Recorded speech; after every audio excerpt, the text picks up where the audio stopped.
Telangana police అకాడమీలో DGP Shivadhar Reddy వీడ్కోలు కార్యక్రమం ఘనంగా జరిగింది. పదవి విరమణ సందర్భంగా పరేడ్ నిర్వహించి పోలీసుల నుంచి గౌరవ వందనం స్వీకరించారు. వీడ్కోలు కార్యక్రమంలో నూతన డీజీపీ సివి ఆనంద్ తో పాటు పలువురు ఐపీఎస్ అధికారులు పాల్గొన్నారు. ఐపీఎస్ అధికారులకు సల్యూట్ చేస్తూ వారికి షేక్ హ్యాండ్ ఇస్తూ DGP Shivadhar Reddy special attraction గా నిలిచారు.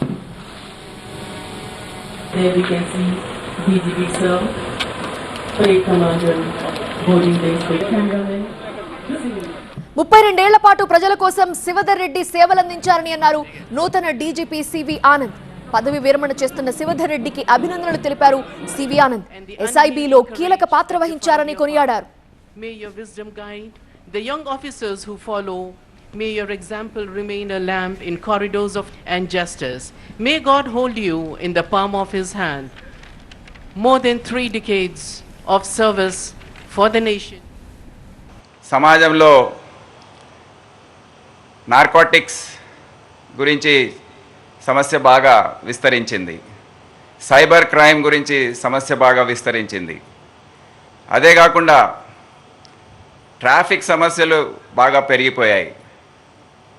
ఎందుకంటే అర్బనైజేషన్ ఇదంతా జరుగుతూ ఉంది. మన హైదరాబాద్ పట్టణమే ఎంత విస్తరించిందో మీ అందరికి తెలుసు. జనాభా బాగా పెరుగుతూ ఉంది, వాహనాల సంఖ్య పెరుగుతూ ఉంది.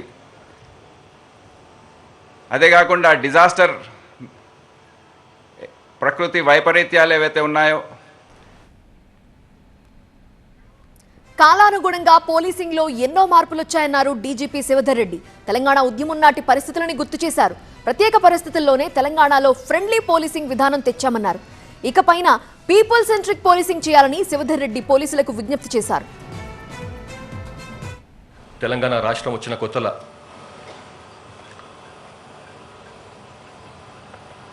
పీపుల్ ఫ్రెండ్లీ పోలీసింగ్ అన్నది ఒక నినాదంగా ఉండే. దానికి కారణం ఉంది. అంతకుముందు 13-14 ఏళ్ల పాటు 15-16 ఏళ్ల పాటు నడిచినటువంటి తెలంగాణ ఉద్యమంలో